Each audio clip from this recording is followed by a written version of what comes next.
Today's episode of GPE is brought to you by Spedique Productions in association with Still Toking Productions and the Dorkening Podcast Network.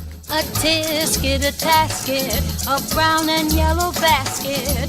I send a letter to my mommy on the way. I dropped it, I dropped it, I dropped it. Yes, on the way I dropped it. A little girlie picked it up and put it in her pocket. She was trucking on down the avenue with not a single thing to do. She went a pecking all around when she spied it on the ground. This is Geoffrey Mark Plays Ella. I'm Geoffrey Mark.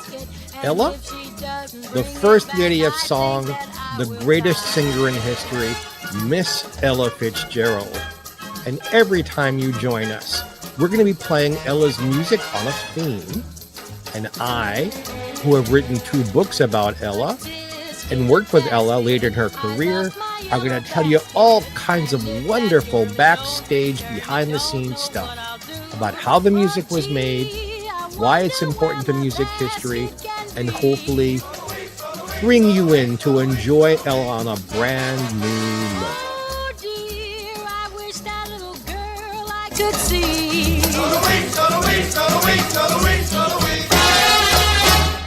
Oh, why was I so careless with that basket of mine? That itty bitty basket was a joy of mine. Basket, lost my yellow basket. Won't someone help me find my basket? Make me happy again. No, no, no, no. No, no, no, no. No, just a little yellow basket. A little yellow basket.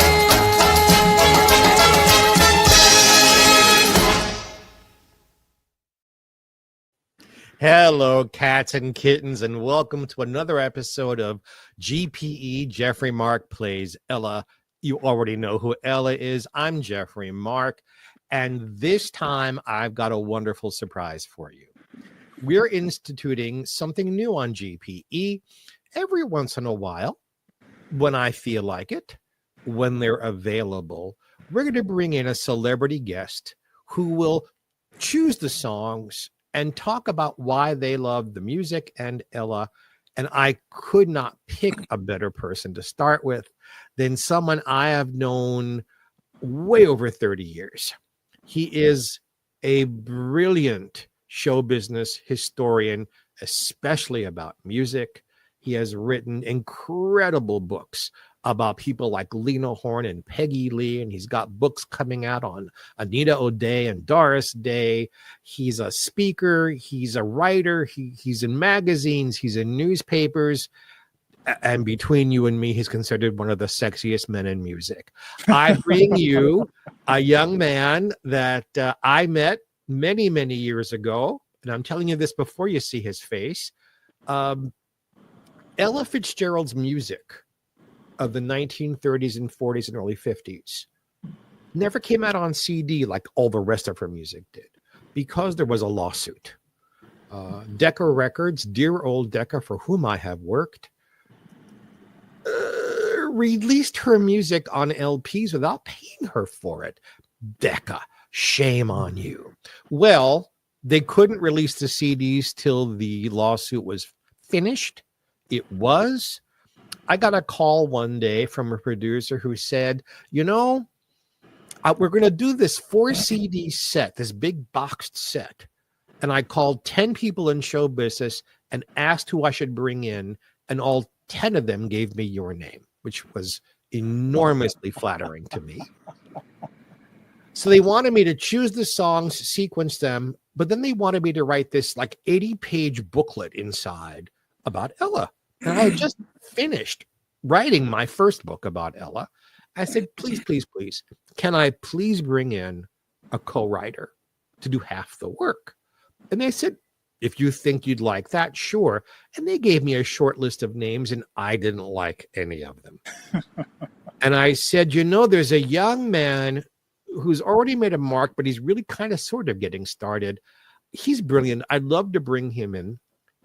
And I did.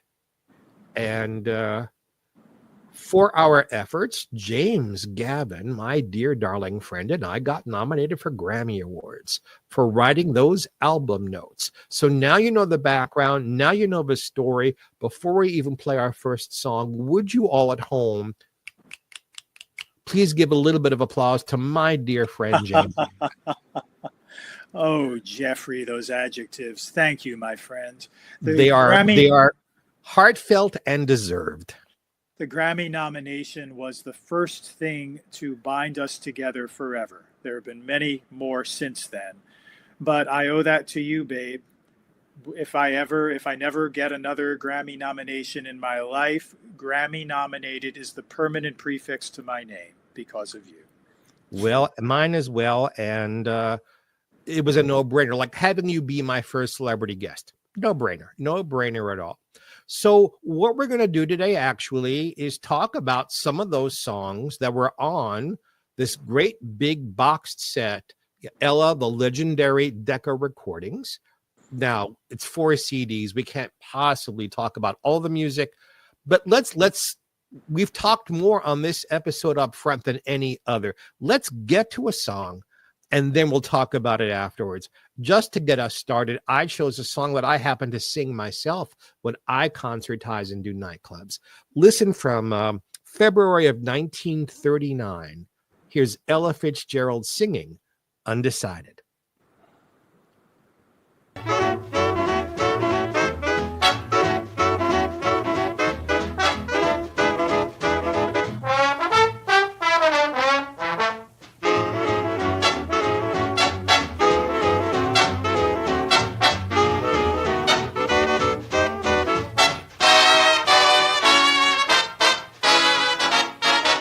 First you say you do, and then you don't, and then you say you will, and then you won't. You're undecided now, so what are you gonna do? Now you wanna play, and then it's no, and when you say you'll stay, that's when you go. You're undecided now, so what are you gonna do? I've been sitting on a fence, and it doesn't make much sense, 'cause you keep me in suspense, and you know it. Then you promise to return. When you don't, I really burn. Well, I guess I'll never learn, and I show it. If you got a heart, and if you're kind, then don't keep us apart. Make up your mind. You're undecided now, so what are you gonna do?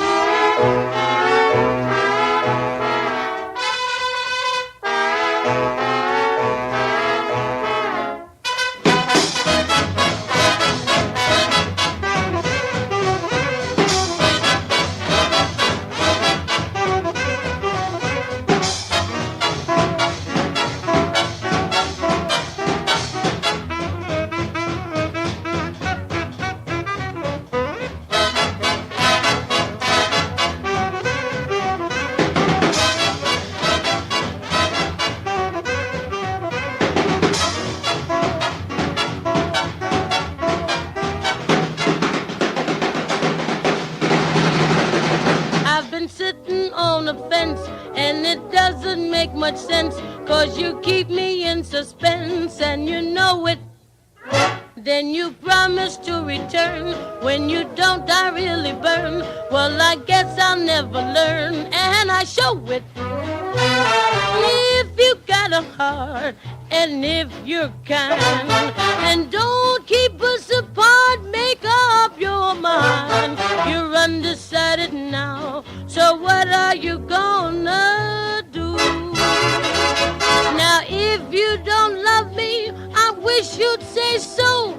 I love you so much, honey, I just got to know. I'm just a fool for you. What are you gonna do?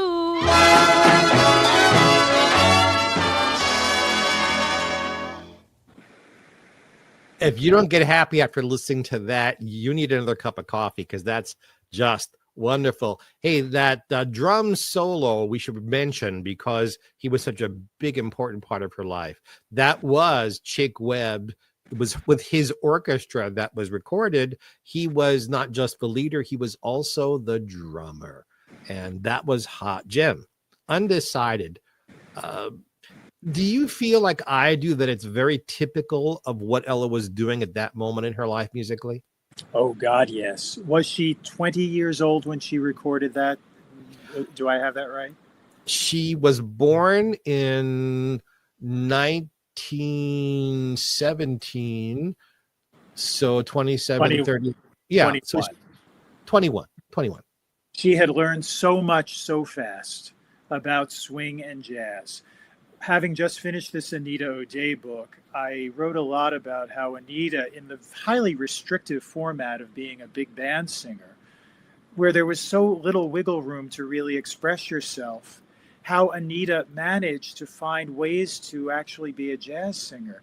And Ella's syncopated phrasing, her constant swinging in every phrase, and the fact that she was clearly singing an arrangement that was tailored for her, which was still fairly unusual then. You came in, you did the second chorus of the song, the band wrapped it up, and you were gone. But this was an Ella Fitzgerald showcase, and I marvel at that performance on every level. She knew so much at such an early stage.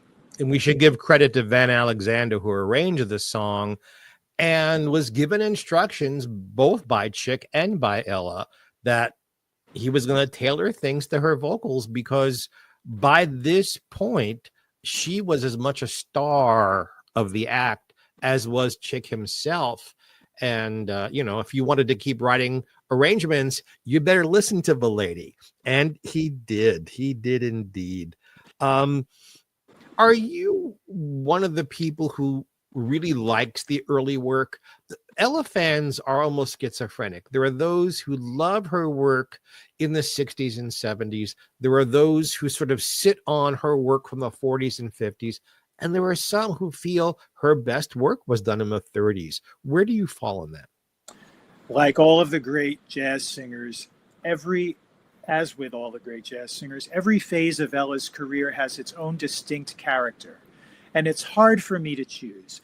The Decca period for me is characterized by, she had a chestier, grainier vocal quality, not as smooth and polished as what we heard later on Verve. And I think it has its own charms, because it's for me, it's the sound of youth.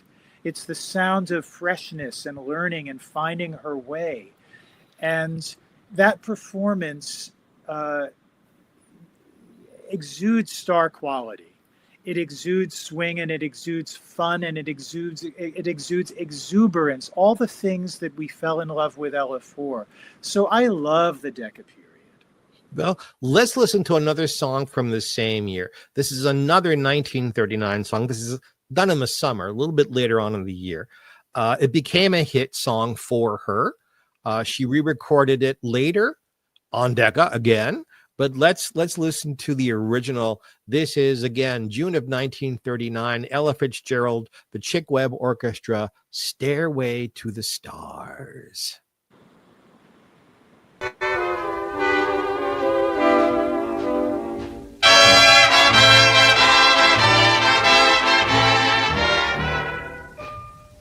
Let's build a stairway to the stars and climb that stairway to the stars, with love beside us to fill the night with a song.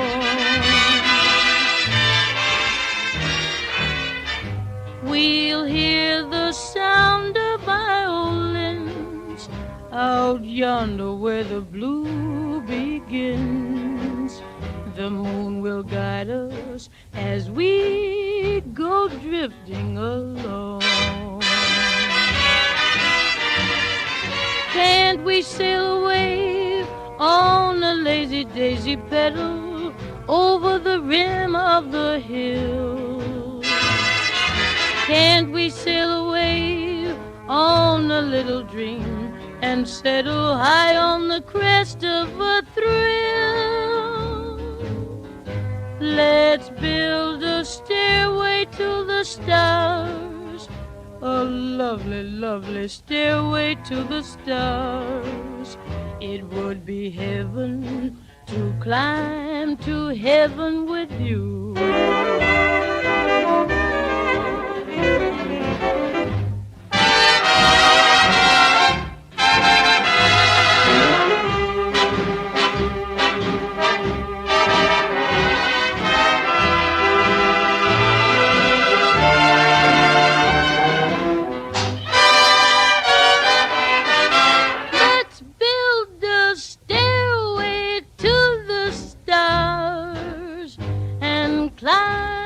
Stairway to the stars. Yes, we're climbing to the stairway to the stars, stars, stars, stars.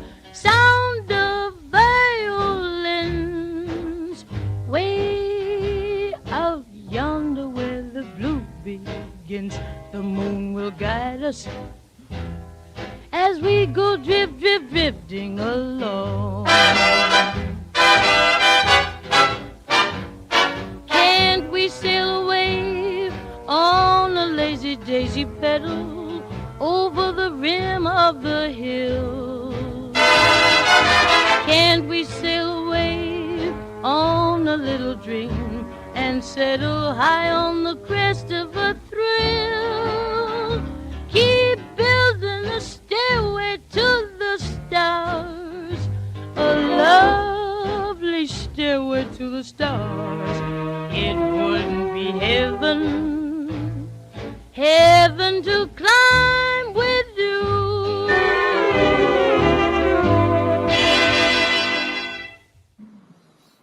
Well, that's satisfying, huh? You know, in the landscape of band singing and big band vocals of that day, that's a highly unusual performance, don't you think?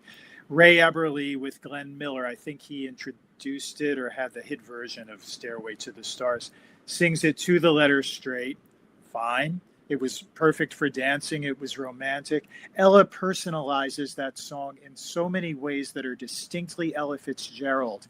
And luckily, the band gave her the latitude to express herself. That middle improvised chorus, again, all of the syncopated phrasing and the swing that she injects into a song that is in pretty well four-square foxtrot dance tempo, was highly unusual at that time. I think it's one of the, if you talk about Ella or Sinatra or Streisand or Billie Holiday or the great singers of the last 100 years, that they make songs their own. You and I have seen so many very talented people who sing songs, and they're very pleasant to watch and listen, but they're almost cookie cutter. It's like with comedy. I tell young comedians, don't tell a joke somebody else can tell. Tell a joke only you can make funny. And I think it's the same thing with singing. Ella, every single song it came out of her mouth, she owned it. It became part of her DNA. Yes? Ella could not be imitative if she tried. If she were imitating Louis Armstrong for fun, that's one thing. But in her natural way of singing, she could only conceive of songs in the Ella way. This is a quality that has been lost in jazz singing, because young jazz singers, acclaimed jazz singers of today, could not be original if they tried. That is why. Yeah, absolutely. No, I was going to personalize it myself. This is another song I sing when I do nightclubs and concerts. And I don't really listen to this music, especially things I'm going to be singing. And I'm pleased to hear that while I may infer Ella a little bit in my singing, it's very different from what I do. And I'm glad that that's like, yes, I'm glad that Geoffrey Mark is making it his own in his own way. Yeah, what we're talking about, it's very important for singing. We're going to jump 2 decades, if that's okay with you. I hope it's okay with you, because this is one of the songs you chose. Jimmy and I kind of split the list today. Since we both worked on this CD set together and got nominated for Grammys together, we chose the songs together. I would not particularly have chosen this next song, but you did. It was recorded in 1954. Jim, what is there to say? Why? Why did you choose that one? Well, I love the song, Vernon Duke and Yip Harburg. That is the poetry of the American popular song at its finest. Ella Fitzgerald's performance with Ellis Larkins at the piano, the great Ellis Larkins, one of the great jazz accompanists, one of the most elegantly, quietly swinging and supportive pianists a singer could ever hope for. The word that came to my mind when I listened to that record again this morning is immaculate. It just has a gleam to it. It has an absolute sense of ease and rightness to it that charms me totally.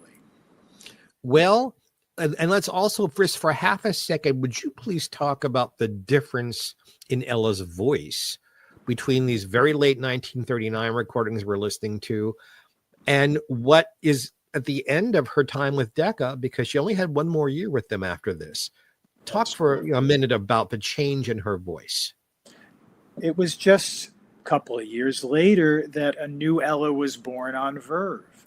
And that is a much more sleek, polished Ella with a pearly vocal quality that is really beautiful. And right to the end of Decca, she retained a little bit of vocal grain, a more burnished quality, a touch of roughness that for me defines that early period of Ella. And again, it signifies the youth of that Decca period, the finding her way before the First Lady of Song, Ella, really kicked in. Well, let's not keep our friends and fans waiting. We're going to play What Is There to Say, and then I'm going to comment about that quality in her voice after we listen. From 1954 on Decca, James Gavin and I wish you to listen and enjoy What Is There to Say.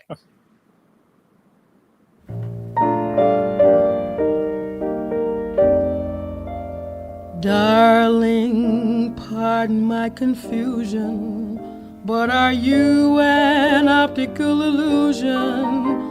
And if not, then what on earth are you doing to me?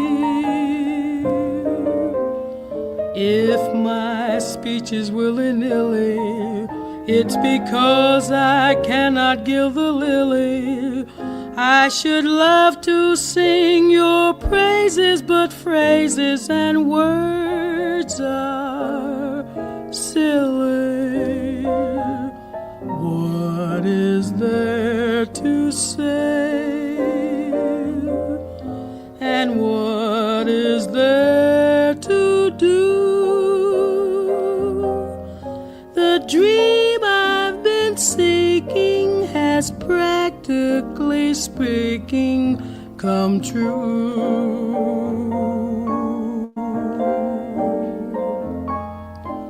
What is there to say? And how will I pull through?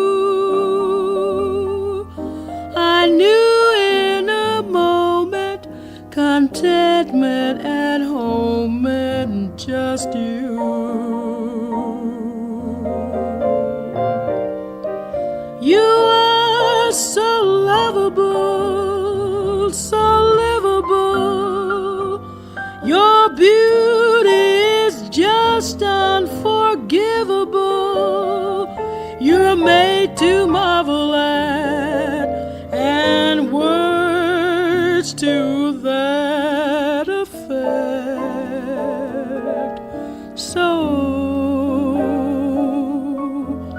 what is there to say? And what is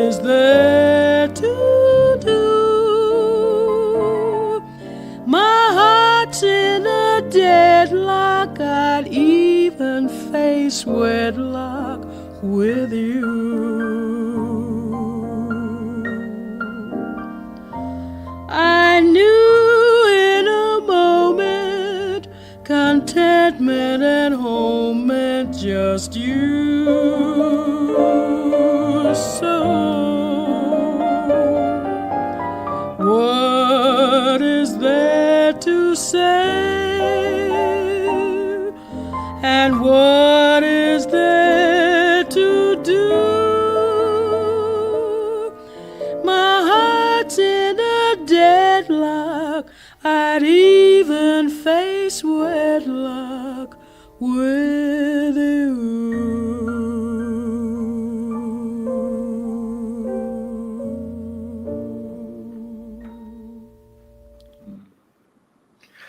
I knew in a moment that home meant, and the internal rhymes of these lyrics are just gorgeous, just gorgeous.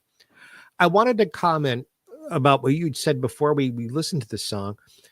The difference, part of the difference, is a man who I will be forever grateful that I knew him and he helped me, Val Valentin. Val entered Ella's life when she went to Verve Records and became the recording engineer for everything she did on Verve and everything she did on Pablo up to the moment when it went digital, and Val couldn't do that any longer. But he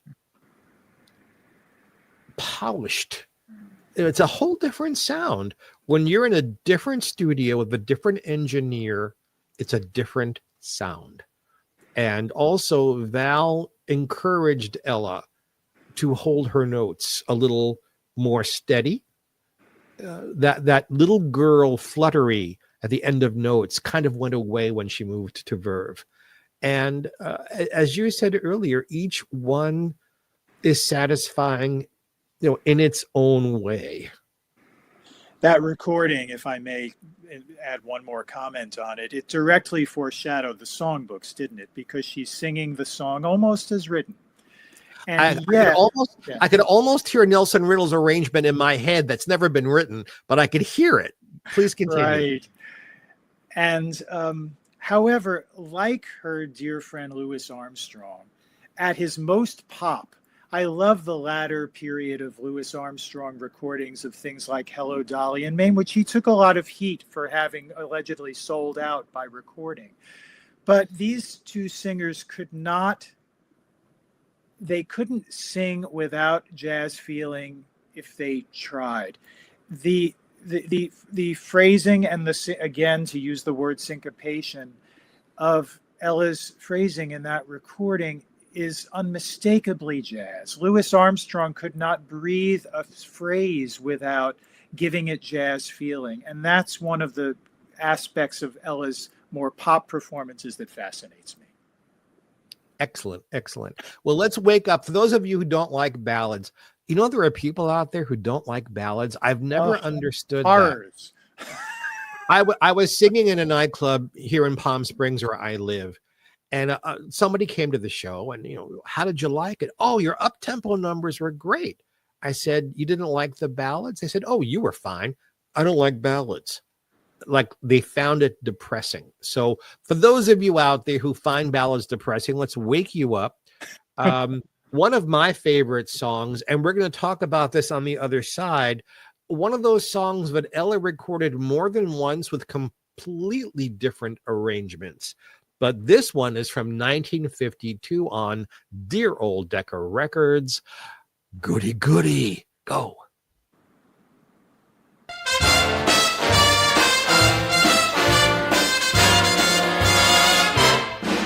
So you met someone who set you back on your heels. Goody goody. So you met someone and now you know how it feels. Goody goody. So you gave her your heart too, just as I gave mine to you. And you broke it in little pieces. Now how do you do? So you lie awake just singing the blues all night. Goody goody. So you think that love's a barrel of dynamite? Hooray and hallelujah, you had it coming to you. Goody, goody for her, goody, goody for me. And I hope you're satisfied, you rascal, you. Do you remember me sitting all alone, waiting for a tinkle from the telephone? Now the Action Jackson's turned right around. Goody, goody, yes, you must remember me. I was all for you, sitting, waiting, hoping like you told me to. Now the Action Jackson's turned right around, 'cause you met someone who set you back on your heels. Goody, goody, so you met someone, and now you know how it feels. Hoo, hoo, hooray and hallelujah, you had it coming to you. Goody, goody for her, goody, goody for me. And I hope you're satisfied, you rascal. I hope she tells you hide, you rascal. So goody, good, good for me, you rascal.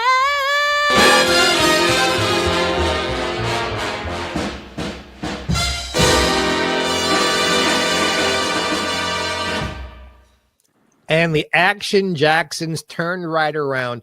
All of those special lyrics during the clapping portion were written by that wonderful ASCAP lyricist, Ella Fitzgerald. So this was personal to her, the way she did this. And yet, as we said before the song started, just 5 or 6 or 7 years later, she re-recorded the song with a completely different arrangement. I like this one better. Me too. What unbridled joy as she bids this two-timing guy goodbye. It's sheer joy. It isn't colored with darkness or bitterness or anger or anything.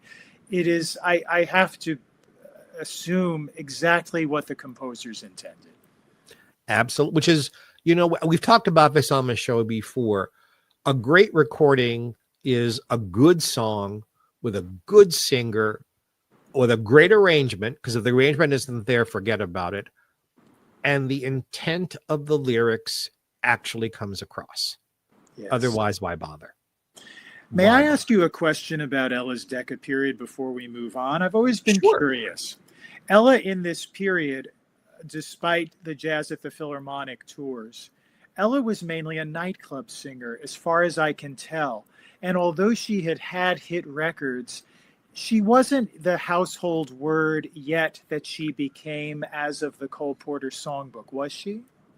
No, there are reasons for that, and we can spend a couple of minutes talking about that. First of all, from 1935 to early 1956, when finally Norman Granz managed to get Ella away from Decca and on to Verve, started Verve for her, Decca Records never released an album, an LP, of songs meant to be listened to together.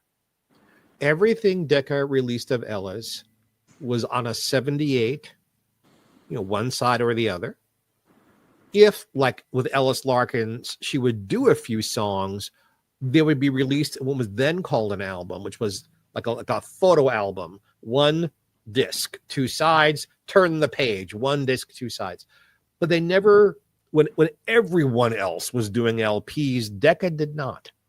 Decca did not releasing Ella Fitzgerald's LPs until Verve started doing it. And when Verve had such success, all of a sudden Decca was releasing and re-releasing and re-releasing those first 20 years.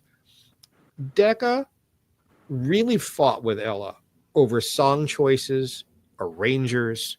Norman Granz fought with Decca. Decca would not release any of the live recordings.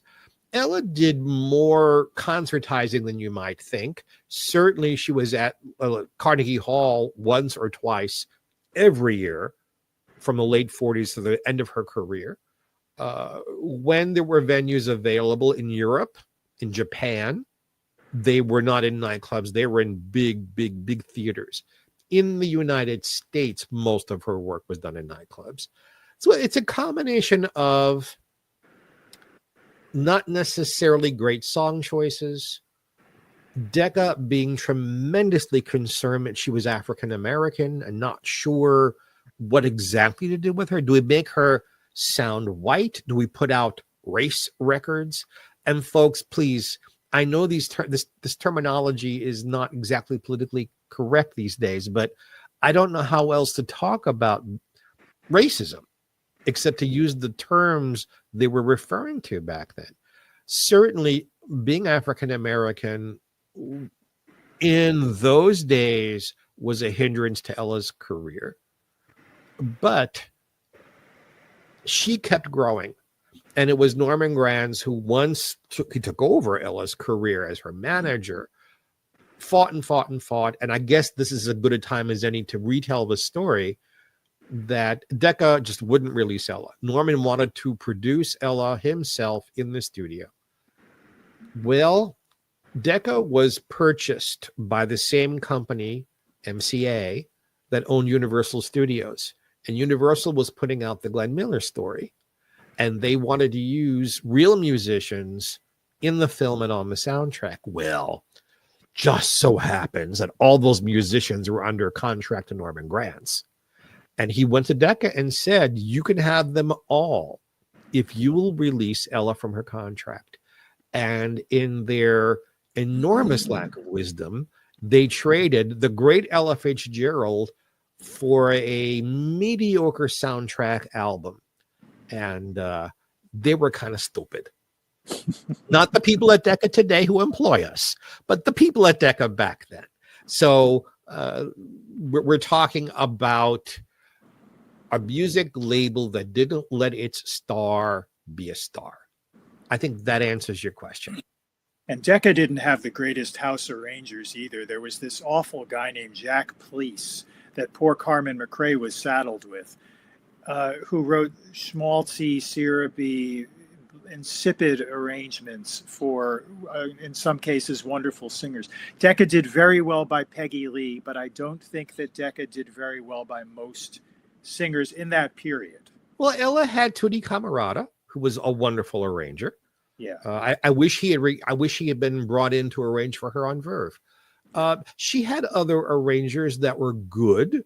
Cy Oliver being one. Yeah, especially the last 3 or 4 years. Then we need to get to our next song. But if you look through the chronology of her Decca music, the last 3 years or 4 years almost foreshadows what's about to happen on Verve. It gets better and it gets better and it gets better. And then Verve happens, an explosion. So it's very interesting. Those of you, I know we're geeking out on you folks today. Sorry. But hopefully you're big enough Ella fans if you're here with us, enjoying this, hopefully, with my friend James Gavin. You understand what we're talking about. Let's talk about another era of Decca.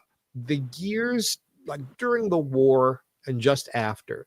Chick Webb had passed away. Ella Fitzgerald had taken over the orchestra. They renamed it Ella and Her Famous Orchestra. But the war, all of the side guys got conscripted to go over and fight. And Ella found herself all alone as a singer. And Decca really didn't know what to do with her. One of the things they did was to pair her with other people who recorded on Decca. Now, mind you, she was singing with people like Duke Ellington and Count Basie, but not recording with them. Because Decca, we love Decca today, but Decca back then was really stupid. So, the next song is one of those things. You know what the song is, Jim. Why don't you talk about it for us?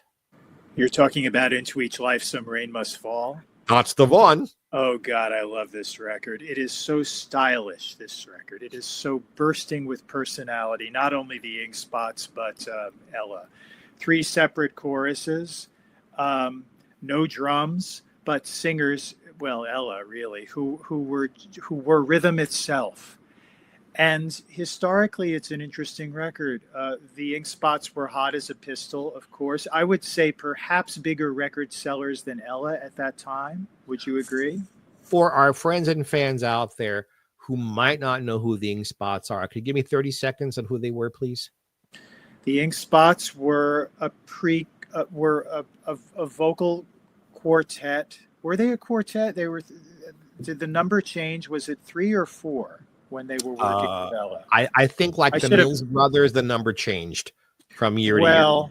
Well, the Ink Spots had they had 2 distinctive voices in the group. One of them was the lead tenor, Bill Kenny, who had a high quavering, unearthly sound. And then there was Orville Jones, who was a bass, but who did recitations during the song. Interesting factoid relating to this record, Orville Jones died 2 months after this record was made. So the man we hear speaking on this was at the very end of his short life. I think he died at 42. But this song, for me, this performance exemplifies relaxed swing and a touch of Harlem and very differing personalities that prove to be completely complementary. Well, shall we dedicate this song to Orville? Oh, please. Yes, we must. All right, Orville. He was great. We loved your music. We loved what you did, Orville. We're sorry you're not here anymore. But then again, nobody on this recording is here anymore. But for Orville and for all of you and for Jimmy, let's listen to Into Each Life. Some Rain Must Fall from August of 1944.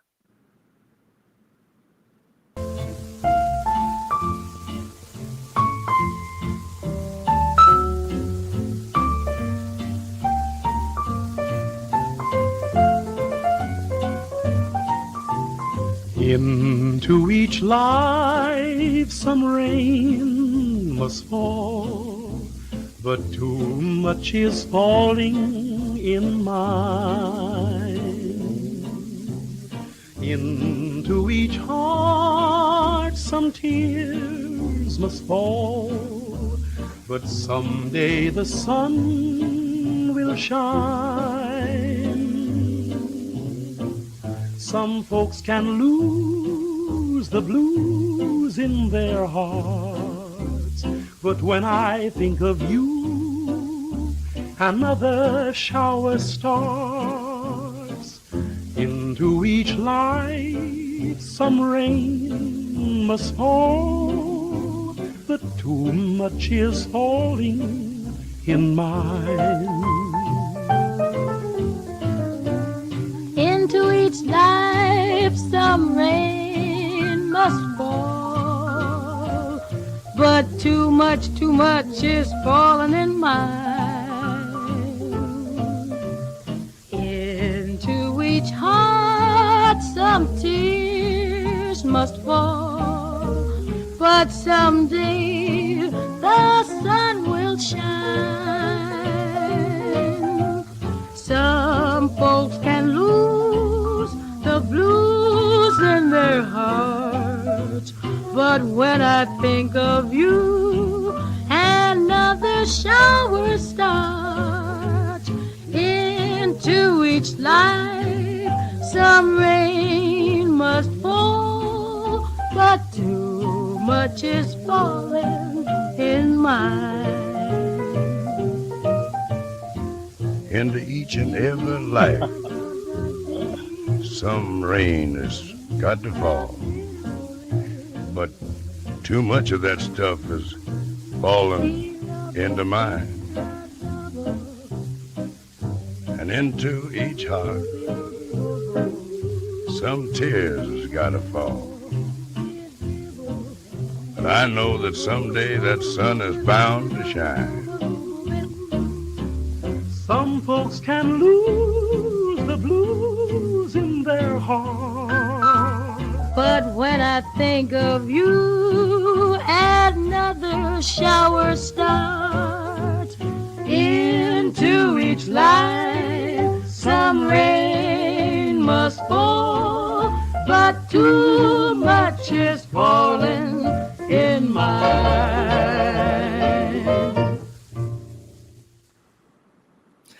What I really enjoy listening to this with you is the first verse, it's done straight.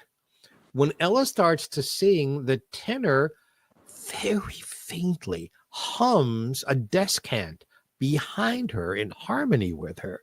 And then while our friend we just dedicated this to is talking, the soprano, the tenor, and Ella is scatting, but very quietly, just enough like they're part of the arrangement.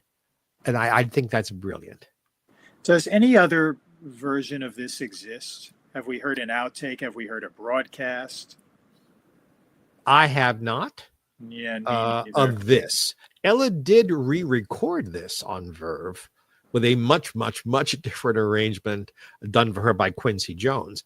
But no, this is a standalone, as far as I know.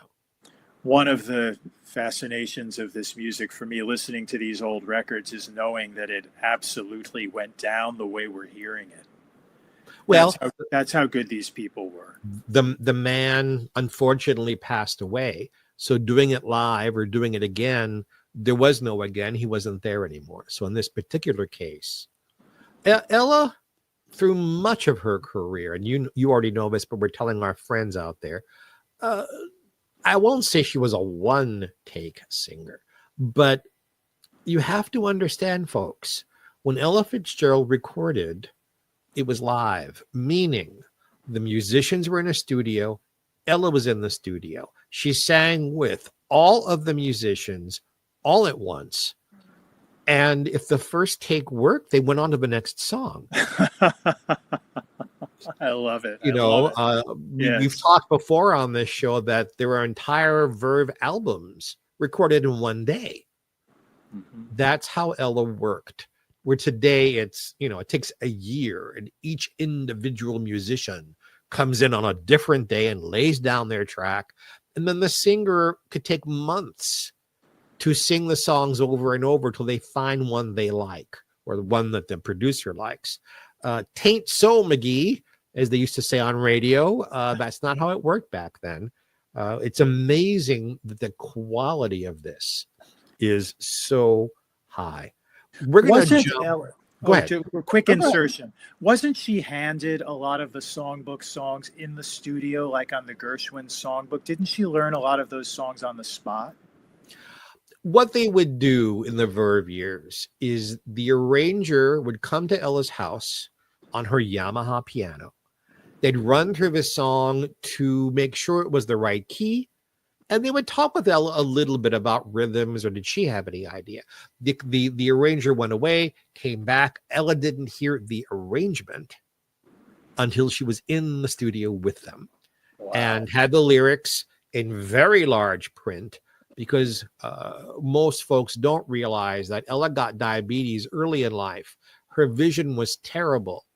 And regular sized writing, even with glasses on, she couldn't read. So everything was, even when I made her like copies of her music to listen to, and I gave her a booklet, I had to put out the type this large so that she could see it and choose it herself in case somebody else wasn't around. But yes, it was very in the moment of the moment with very little preparation. You are absolutely right. Let's jump 10 years. Back to, again, close to the end of the Decca years. This is another song you chose, A Sunday Kind of Love, which is not, it was not written as a jazz song, but here we have Ella Fitzgerald singing it. Would you please talk about it? Well, of course, I'm in love with the hit version of that song, which is Fran Warren, the very young teenage Fran Warren, singing with the Claude Thornhill Orchestra. And that song has such a youthful passion and yearning to it.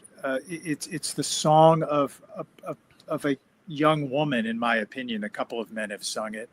A young woman who is not experienced in love and dreaming of finding love without really quite knowing what it is. And Ella, in my opinion, captures that quality really well. We don't think of her as an autobiographical singer particularly, but in this case, I do. You know, you're bringing up just something. I've mentioned this before, but I'll mention it again because it's germane.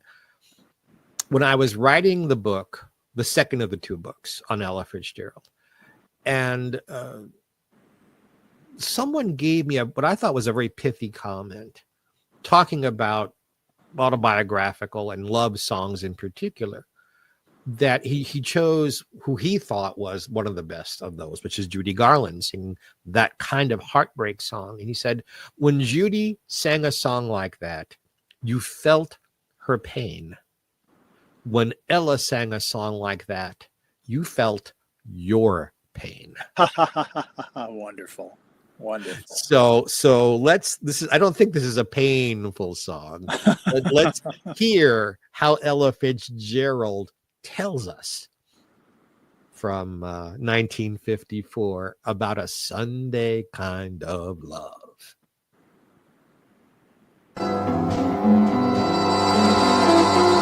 I want a Sunday kind of love, a love to last past Saturday night.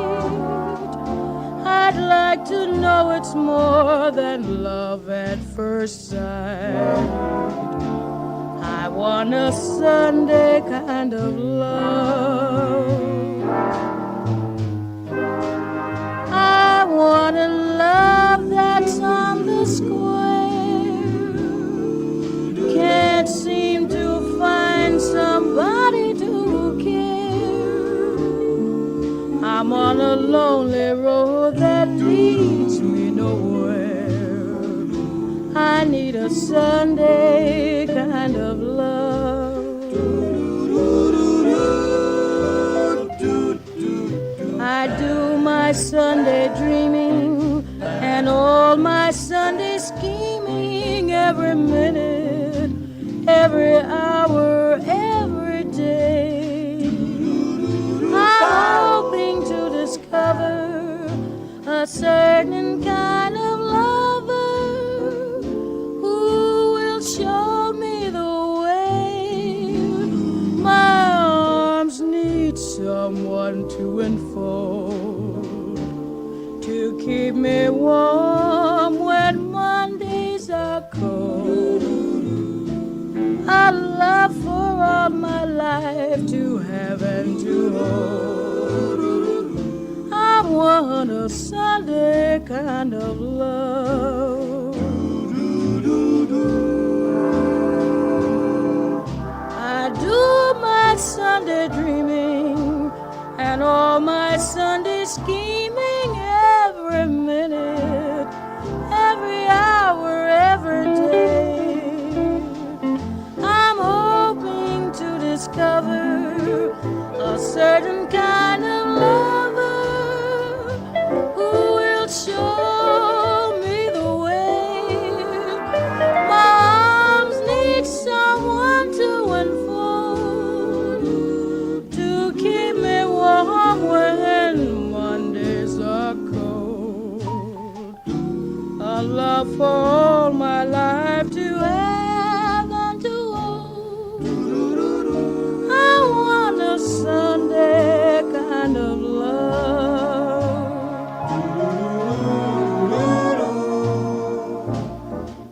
I asked the Lord above, He sent me someone to love. A special Sunday kind of love.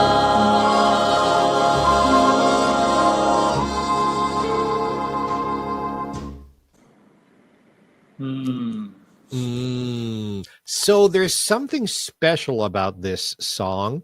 You don't hear it very often in Ella's career, and that is the use of backup singers.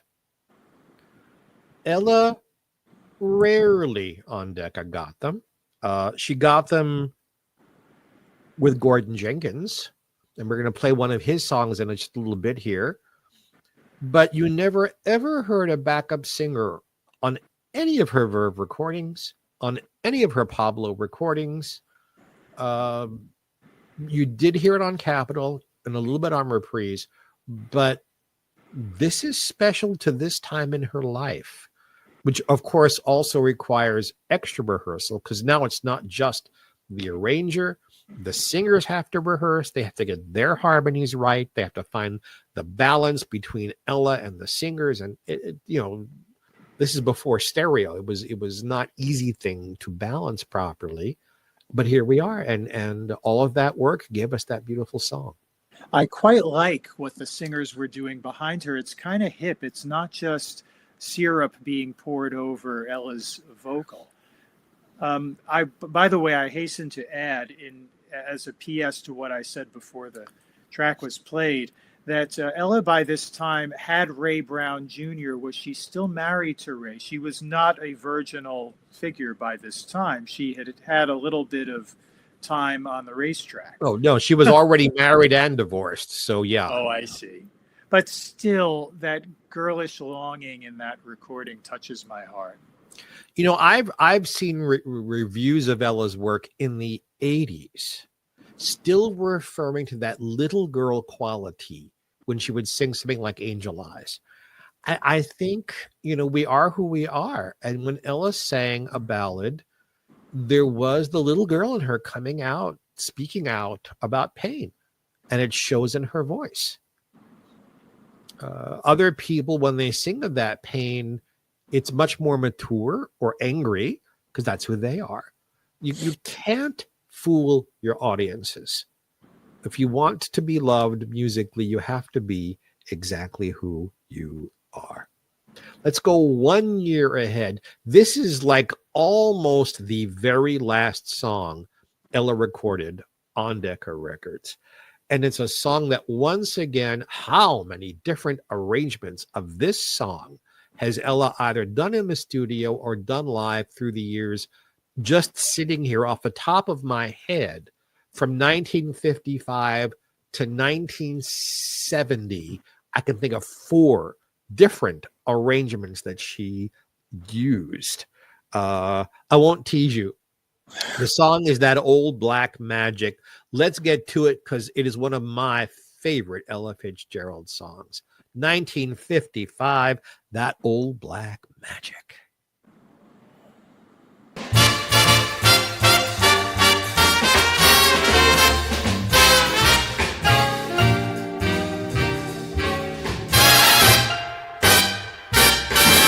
That old black magic's got me in its spell. That old black magic that you weave so well. Those icy fingers up and down my spine. The same old witchcraft when your eyes meet mine. The same old tingle that I feel inside. And when that elevator starts its ride, darling, down and down I go, round and round I go, like a leaf that's caught in the tide. I should stay away, but what can I do? I hear your name and I'm aflame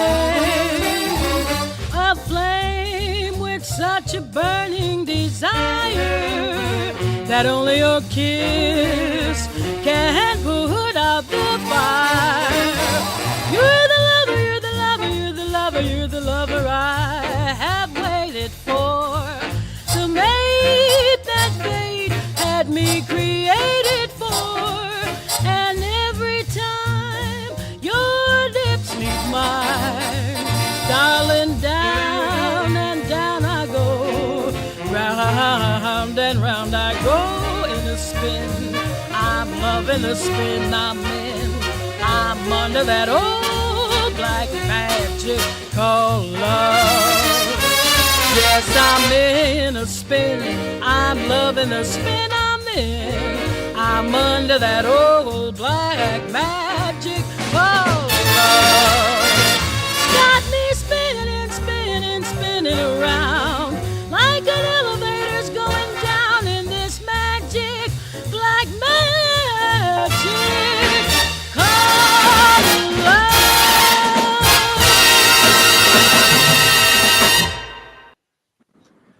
Infectious, infectious, infectious. I just love it. I just love it. she found endless inspiration in that song. The improvisations are quite different from the ones I know from later recordings. I think I think she held on to that tag. She kept Yes. doing that tag. But up until that point, she is just on a magic carpet ride. She could locate the swing in any song she sang. But that is an especially swingable song. And oh God, it's just so joyful and so much fun to listen to her. This is why people love Ella Fitzgerald. I 100% agree, Jimmy. I want to do another ballad because it's one of my favorites. I wish I could find a good arrangement for this. It's part of the canon that she did with Gordon Jenkins, which is some of my favorite of her Decca work because the arrangements are brilliant. The songs are good. She's in great voice. Let's just get to it. This is from 1950. Again, not released as an album, just as individual sides, much later released as an LP. And you may not have heard this song before, guys and girls. It's not been covered by tons of people. Sinatra did. But if I'm introducing you to this, I'm really pleased. Please to enjoy from 1950, I Wished on the Moon.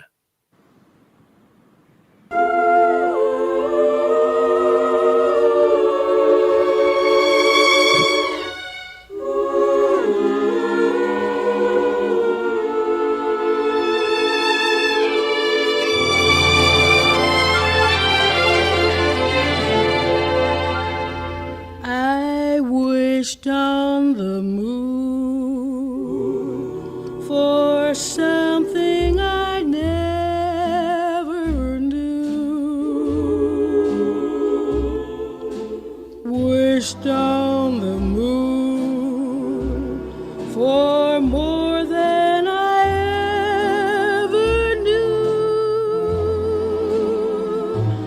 A sweeter rose, a softer sky, an April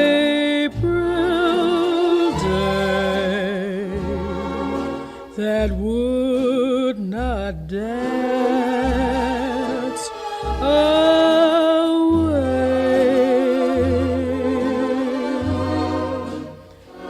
I begged of a star to throw me a beam or two.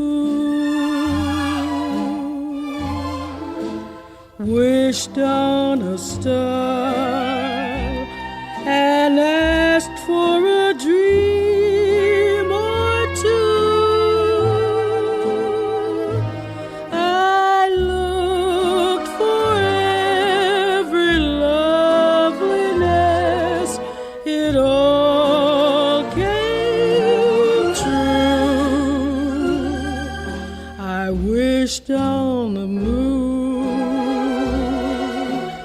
for you.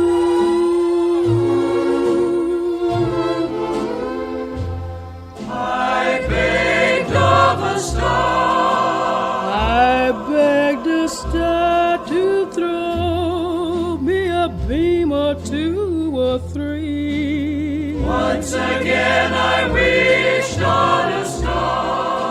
I asked the star to send down a dream just meant for me. I looked for every loveliness, it all came true. I wished on the moon, for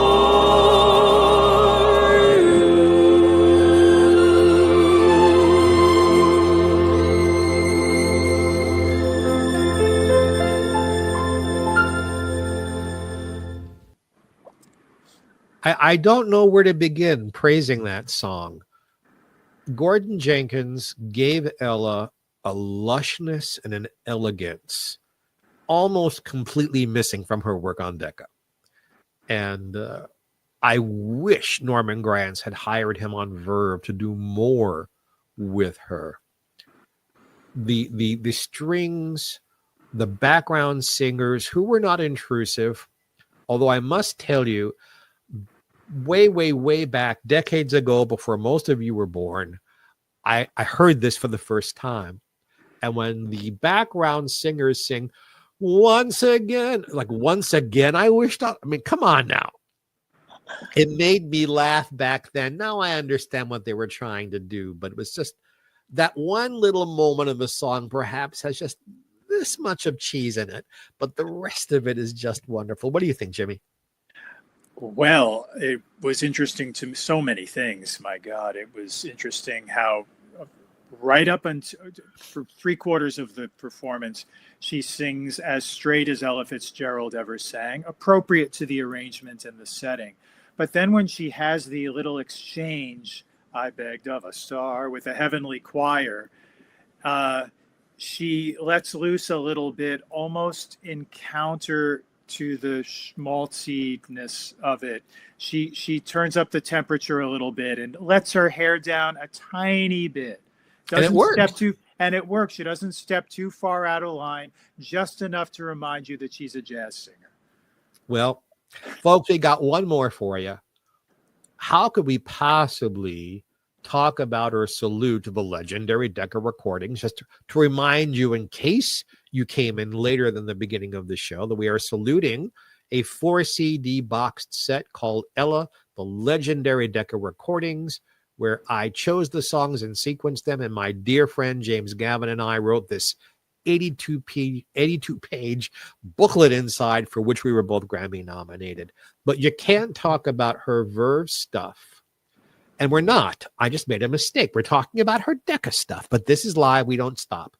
Her Decca stuff without talking about, in the middle and late 1940s, Decca did allow Ella to do some scat singing, and almost every single one of them became hit songs for her. We'll talk about that on another episode, much more in depth. We had to choose one, and I chose the one that I thought, as a single song, was brilliant. Not that the others, like Flying Home or Airmail Special or Smooth Sailing or How High the Moon, weren't great, but she did them better live later.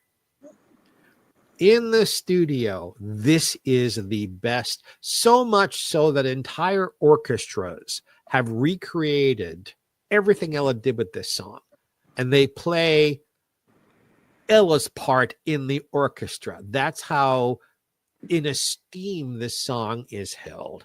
This was recorded in March of 1947, and it's also brilliant because this was a George and Ira Gershwin song that was a ballad that had nothing to do with being up-tempo or scatting or jazz.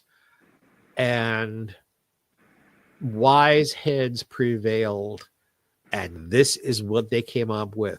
Folks, hang on, enjoy, sip your coffee, have a toke, have a sip, enjoy. Lady Be Good.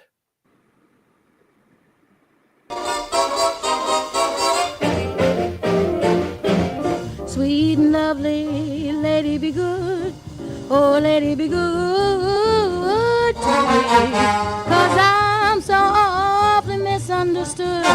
Oh lady, oh lady, oh lady be good to me. Say I'm all alone in this big city of New York.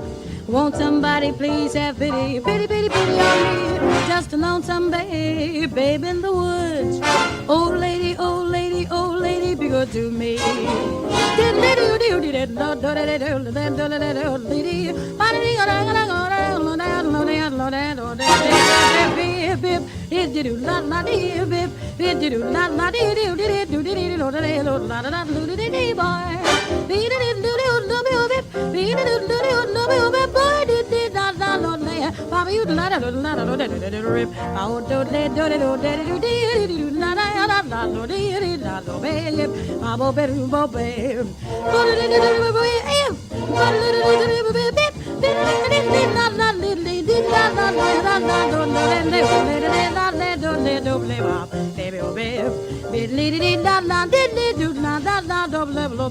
Tisket a tasket, I lost my yellow basket. Body the baby boy, bodo the baby boy. Boy, did it la la boy, did it la la lee, did it novel of a baby boy. Poop on it, poop on it, poop on it, do la, did do la, did do la la la. Baba, you did it, I'm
just a lonesome baby in the world.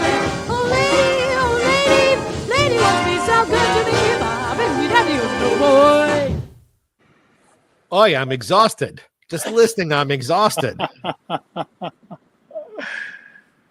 I do that one in my act too, and I make sure I never sing it the same way twice. So I'm not copying. But the brilliance of the musicians, the arrangement itself, Ella stretching that arrangement in every corner, in every direction, as far as it will go. There's just it's easier for people who have come after her to go, oh yeah, that's brilliant. Hey, I could do something like that. But there was no one for her to point to and say, I could do something like that. She created this, which is why she is, with all salutes to Louis Armstrong, the greatest scat singer who ever lived. Do you agree, my friend? Well, bebop was only 2 years old at that time, and she was one of very few singers who were able to do credibly what the horn players were doing. It was such alien, almost uncharted territory at that time. I love the tongue-in-cheek quoting of a tisket a tasket in bebop terms, as if to say then was then and now is now. And I also have loved, and it's hard on your throat because I've done it, that that she's able to do that and then come up with clear notes right after what she's doing. In case, you know, because I have people ask me, what is she doing? She's imitating a bass that's being bowed and making that deep that jazz musicians used to do back then. And Ella would do that until the last concert she gave, practically. It was a part of almost every up-tempo scat song she did. She loved it, and she loved doing it, and we loved listening to it. We've gone 15 minutes over on purpose because of the topic. I am thrilled to have James Gavin here with me. We are both thrilled that we got asked to do this 4-CD set. I am thrilled that I thought to ask him to join me. We are both thrilled that we both got nominated for Grammy Awards, and we're both really ticked off that we didn't win. But, Truth. But that was 30 years ago, and we've had plenty of awards since then. Certainly for you, Jimmy, one of the highlights had to have been having Lincoln Center honor you. That in itself is an enormous thing. James, I love you so much. Thank you for being a guest. Thank you for what you're doing, Jeff, because she is infinitely discussable, endlessly fascinating. The music, even the 1939 recordings, played sound fresh every time I hear them.